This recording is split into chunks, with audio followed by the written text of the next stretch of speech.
If you are constantly hustling, if you are constantly giving 110%, not only are you more likely to experience burnout, but you may be making decisions impulsively and not listening to your intuition. And what I have learned is when you give yourself downtime, when you specifically schedule downtime into your schedule, you are more in tune with your intuition. You're more likely to make decisions that are aligned with your soul's purpose. And I say this because I've actually experienced this in my own life. I have found that those times in the month or those times in the year when I intentionally schedule time off for myself, I have the biggest downloads. I experience more synchronicities.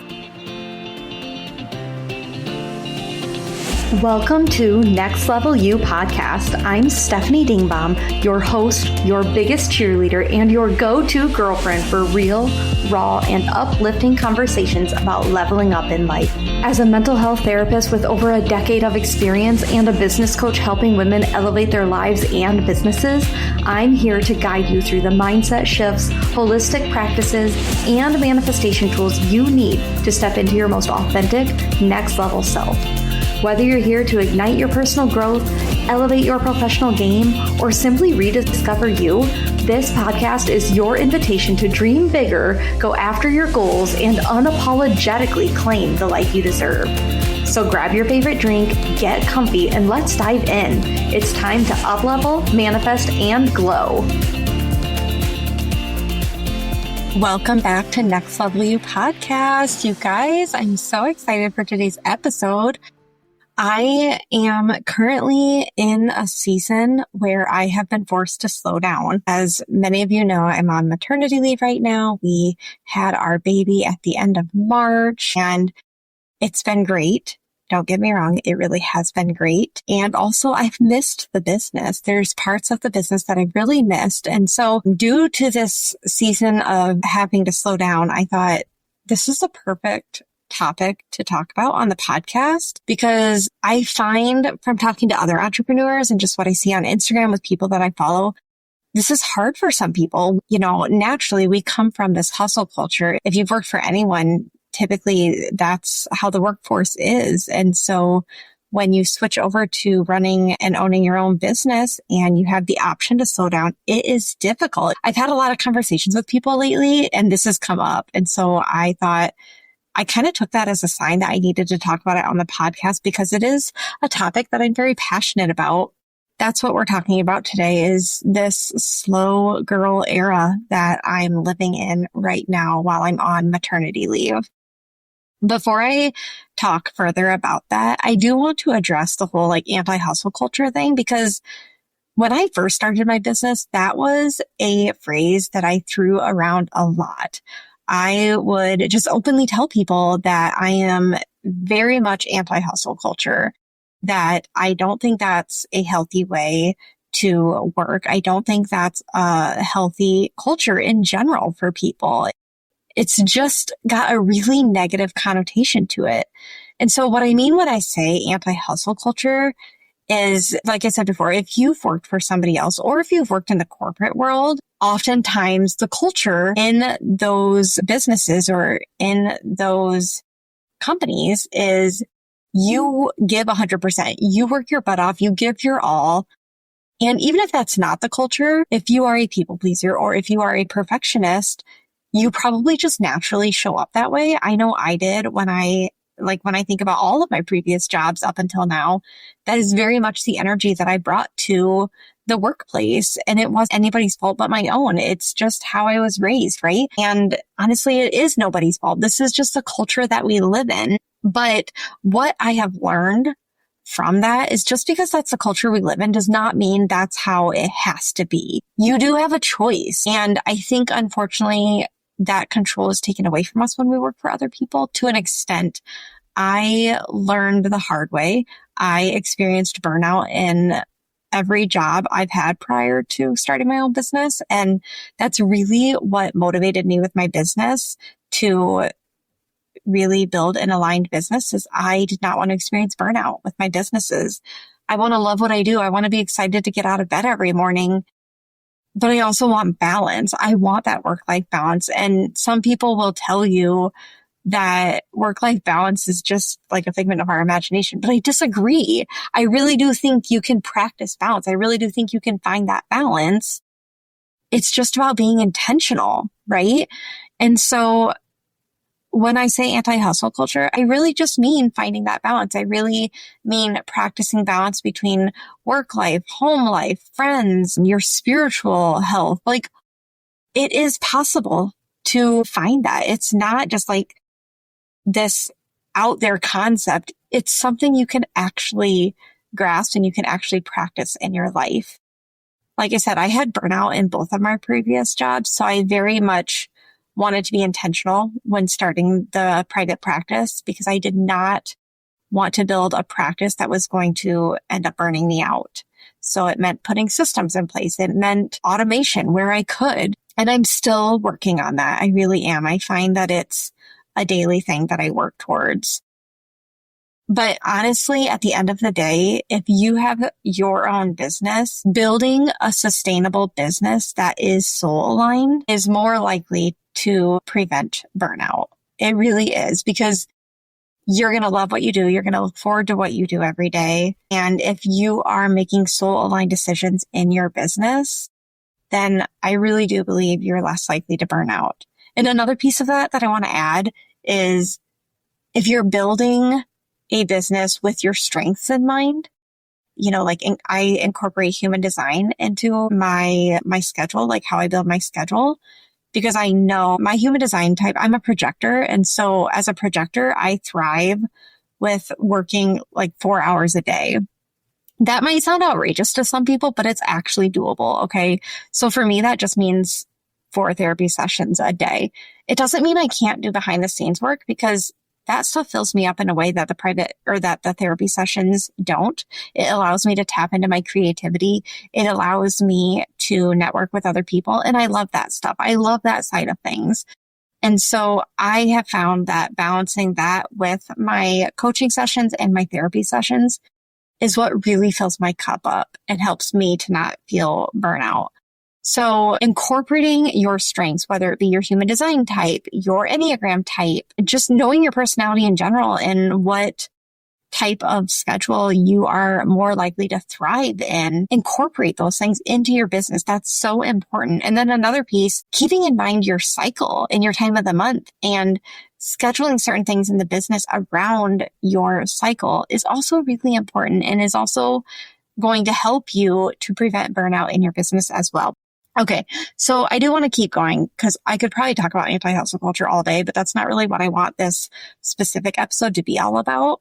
I want you to know that it is so important to allow times in your business for you to slow down.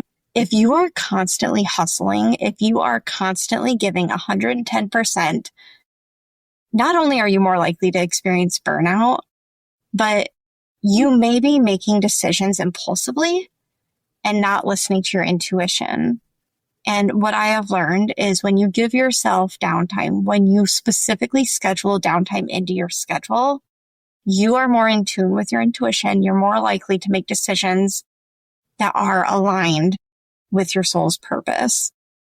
And I say this because I've actually experienced this in my own life. I have found that those times in the month or those times in the year when I intentionally schedule time off for myself, I have the biggest downloads. I experience more synchronicities. I feel like I'm making more soul-aligned decisions because I'm allowing myself that downtime. I'm practicing literally going within and listening to my intuition. And that's when I get those nudges. That's when I get those downloads. And so I really encourage you to consider this in your own schedule. When you give yourself that downtime, you are doing yourself a favor mentally, spiritually, and physically. One thing I want to say about physically, when you give yourself that downtime, your body will thank you. The reason people get sick so often is they're constantly hustling. I mean, that's not the sole reason. There's other factors that come into play also. If you are week after week after week giving your business 100% of yourself, you are more likely to get sick. Your body is going to get run down. And when our bodies are running on empty, our immune system is lacking the strength that it needs. And so your body needs that downtime. And when you give your body that downtime, that's also, I feel, when mentally you recharge. I mean, I feel like that's common sense, but not to everybody. So when you give yourself that rest, when you give yourself that downtime, mentally you are recharging. And like I said before, that is when you are more in tune with your intuition. And you're more likely to take in those nudges because you're able to slow down. You're able to drown out the outside noises. You're able to go within and ask yourself those tough questions, and you're able to trust what your gut is telling you. But when you're constantly on the go and you're constantly getting opinions from outsiders and you're listening to podcasts and you're reading, it can sometimes be really hard to drown out all that excess noise and know what the right thing is to do, whether it be for you personally or your business. So scheduling that downtime or that rest into your calendar, into your schedule is so important for that reason. And you're going to see a huge ROI in your business if you do this. For me personally, I schedule 1 week off every 3 months. Sometimes this is for an actual vacation. Sometimes it's for a staycation. I found from this time is I'm able to intentionally pour into relationships that maybe I'm not when I'm working full time. I've also found that I truly do get the biggest downloads, these soul aligned ideas for the business during that time off. And then when I go back to work, I'm able to implement them. And it excites me because I know it's what I'm meant to be doing, right? And so you're going to see that ROI in your business in a big way. Are you ready to step into your most abundant next level self? What if I told you that what you wear and surround yourself with can actually help you manifest the life of your dreams? That's exactly why I'm so excited to share Future Self Apparel with you. It is a manifestation-focused lifestyle brand designed to empower you with affirmations, intentional products, and daily reminders to live your most abundant life. As a mindset and manifestation coach, I always preach about embodying your future self now. And that's exactly what this brand helps you do. Whether it's through affirmation-infused apparel, high vibrational products, or mindset-shifting reminders, everything Future Self creates is designed to elevate your energy, align you with your desires, and help you become the person you are meant to be. Here's what makes Future Self Apparel so powerful. Every piece is created with intention, infused with positive affirmations and a manifestation energy.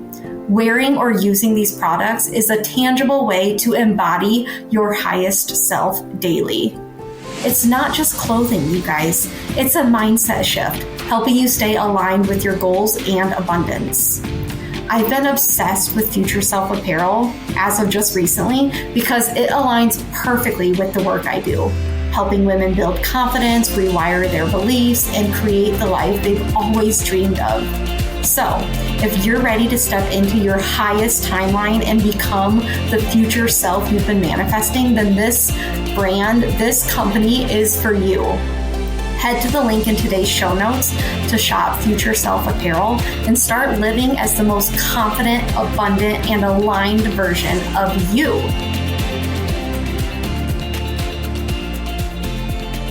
And then I also will use that time sometimes to schedule appointments for myself that I'm sometimes not able to schedule during a normal week, whether it be a massage or a float or a sauna session, or, in the past, I've scheduled a color consultation for myself with House of Color, whatever it might be. Sometimes it's hard to fit those things into your week-to-week schedule. So when I have that staycation time or that intentional time off, I schedule those things and it really fills my cup up. And then I'm feeling rejuvenated when I do go back to the office the following week. I do want to be honest with you. It has been really hard for me to embrace this slow girl era that I'm currently living in. It's been forced upon me because of being on maternity leave. I definitely thought it was going to be really easy, but it honestly hasn't been. I think it's because I got so used to constantly creating content for social media, constantly recording podcast episodes. I'm constantly connected through email or phone with clients, whether it be coaching clients or therapy clients, and giving some of that control to my VA. While that's been so freaking great, it's also been hard for me. I've had that this is good for you. You need to practice what you preach.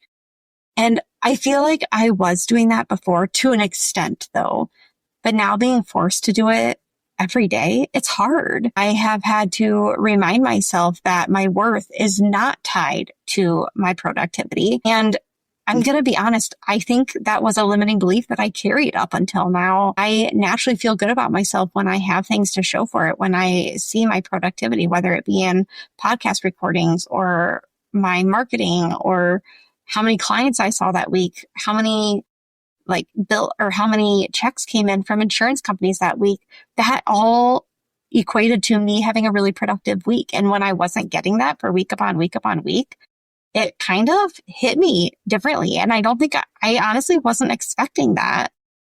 I think it just goes to show when this is the culture that we live in and around, it's really hard to push against that. But since I've been forced to implement it, it has been the best thing for me. I have had some really amazing realizations about certain relationships in my life and what really matters to me, what my true values are, and how I want to show up as a mom, what kind of an example I want to set for my children. And so while it's been difficult, it's also been the best thing for me.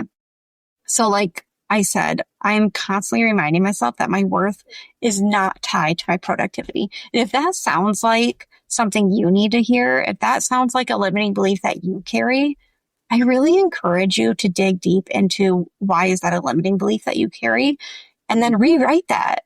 Tell yourself a new empowering belief that you're worthy whether you produce something or not. That is what I had to do for myself. And I honestly think it's the best thing I could have done for myself. What I've also noticed through this transition and through embracing this slowdown era that I'm in is I'm more present in the moment. And as a new mom, that's so important. And being told over and over and over again that don't blink, time goes so fast. Before you know it, he's going to be walking and talking and all the things. And even though it sounds so cliche and everybody says it, so it just right now honestly sounds like a broken record, but it's so true. From 1 month to the next, I can't believe how much Augie has changed. And because of seeing those changes, like literally right before my eyes, I am truly wanting to be more in the present moment. I am plugging from my phone more often. I'm not responding to texts or phone calls right away. I'm spending less time on social media. I mean, I'm truly trying to, like I said before, I'm trying to practice what I preach.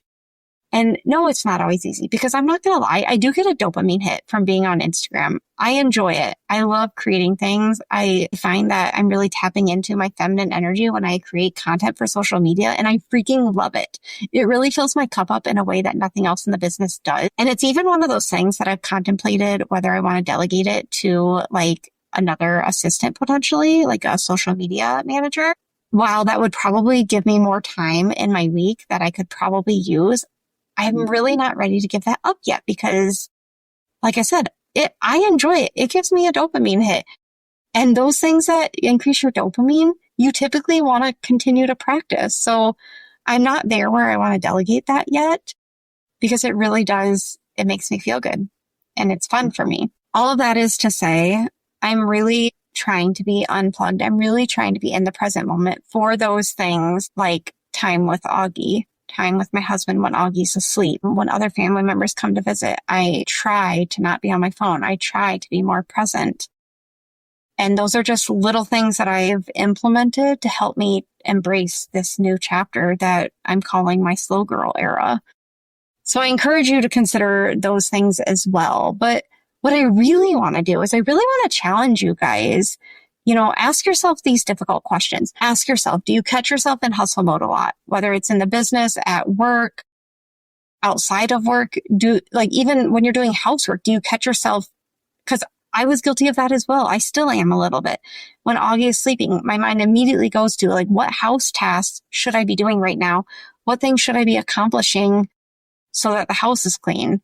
And it goes both ways. It goes with the business, it goes with your job, and it goes with normal day-to-day house duties.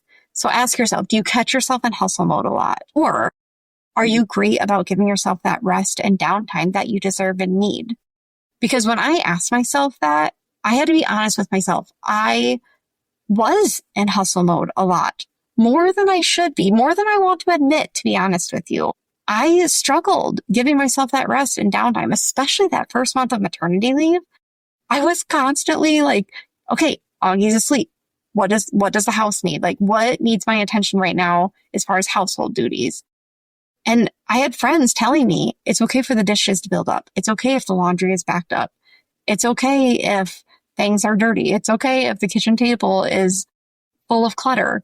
It's okay. And now I'm catching myself saying that to my husband because I'm finding he needs to hear that as well. So ask yourself those questions. Where do you fall?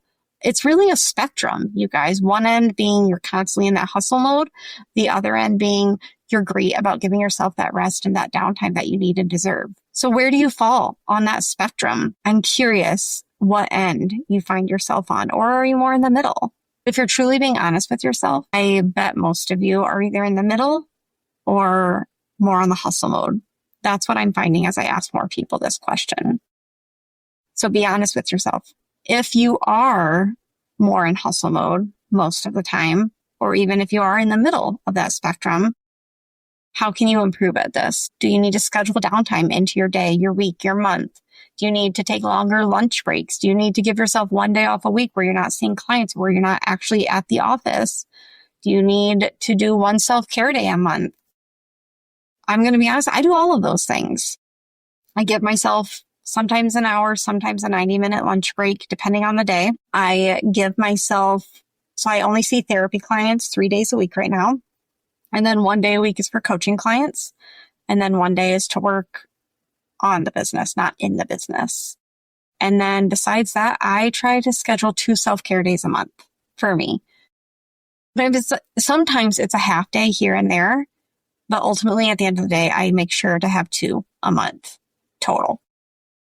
So ask yourself how you can improve at that if you feel you're on the hustle mode of the spectrum. I also want to give you some tips to help you improve at this, because when I'm listening to podcast episodes, I love when people give me tips. I eat that shit up. Okay. So first and foremost, you need to be aware of this. Okay. So first, bring your awareness to where you fall on that spectrum. Ask yourself those hard questions and be honest with yourself about the answer. The second thing is I'm huge on affirmations, like huge. These have been monumental in my growth journey. So I just think everybody should be practicing them. So give yourself permission to slow down. That could be a really great affirmation to start telling yourself. I give myself permission to slow down. I really encourage you to consider creating like a motto or an affirmation that tells you that 1, your worth is not tied to your productivity, and 2, giving yourself permission to slow down. Those were 2 big ones for me when I was doing my daily affirmations, was telling myself I'm worthy whether I have something to show for it or not. And then also telling myself you're allowed to take time off. You're allowed to rest. You're allowed to take a nap. You're allowed to take a week off every 3 months, because I didn't believe those initially. So I needed to verbally give myself that permission. So some really good ones, just for some good examples, in case you're struggling to come up with your own, is I am allowed to rest. I am allowed to take time off work. I thrive in business when I give myself rest. My business is successful because I practice taking time away from the business. Those are some really good ones, you guys. So consider incorporating those. If you need to re-listen to them, rewind and pause and put them into your phone. A couple final reminders that I want to give you before I close up this episode is, if you want to be successful in business, if you want to thrive in business, you need to practice slowing down. Okay. There are seasons of going. There are weeks where you are going and hustling maybe more than you'd like to be. But we are not meant to constantly be in hustle mode. Okay. It is not healthy. It is not healthy for our physical bodies. It is not healthy for us mentally. It is not healthy for us spiritually. We're not meant to function that way. Okay. So really be honest with yourself about where you can incorporate some rest days, some days where you're not working in the business, but maybe working on the business or not working on or in the business at all. That's allowed. Okay. So give yourself that permission. You should want to work in and on your business, and that desire will go away if you're not intentionally giving yourself time off. It will. You'll lose that desire. And sometimes it just happens so fast you're not even aware of it. So I really want to empower you guys to put these things into practice. I did it from day one of starting my private practice, and I'm never going to look back. And I'm just so grateful that I knew better, that I knew enough to do this. And I think it's because I experienced burnout in both of my previous jobs. When I worked in the school, I was very much burnt out in the end. And it's because I started giving the school 110%. And unfortunately, I didn't learn my lesson from my first job when I also experienced burnout. But starting by giving 110% is a really fast way to experience burnout. So I really encourage you, put these things into practice. Your business will thank you in the long run. Your health will thank you in the long run. And your health is so important. That should be reason enough to implement these things. All right. If any of this resonated with you guys, please share the episode with somebody. You specifically think of someone in your life who could benefit from this message. Share it with them. DM me if there's anything about this episode that really resonated with you. I love hearing from listeners. Or if there's anything you're curious about as far as my coaching business, feel free to DM me as well. I'm happy to answer any and all questions. I'm starting that work back up again now that we're in June. And so I'm going to be starting to recruit more coaching clients. And if you think you'd be a good fit for that, I would love to hear from you. And as always, please rate and review the podcast. It helps more than you realize. And I do like to share reviews on future episodes. So more than likely, I would do a shout out if you review the podcast. All right, guys, thank you so much. Until next time, I'll talk to you guys next week. Real quick before you go, I just want to thank you so much for spending a little time with me today. And congratulations on showing up for you. Every step you take to invest in yourself brings you that much closer to your next level self, and I'm so proud of you. If you loved this episode, share it with someone who could use a little inspiration, or take a screenshot and tag me on socials so we can keep spreading the next level you energy. Thanks again for tuning in, and I can't wait to see you in the next episode. Let's freaking go!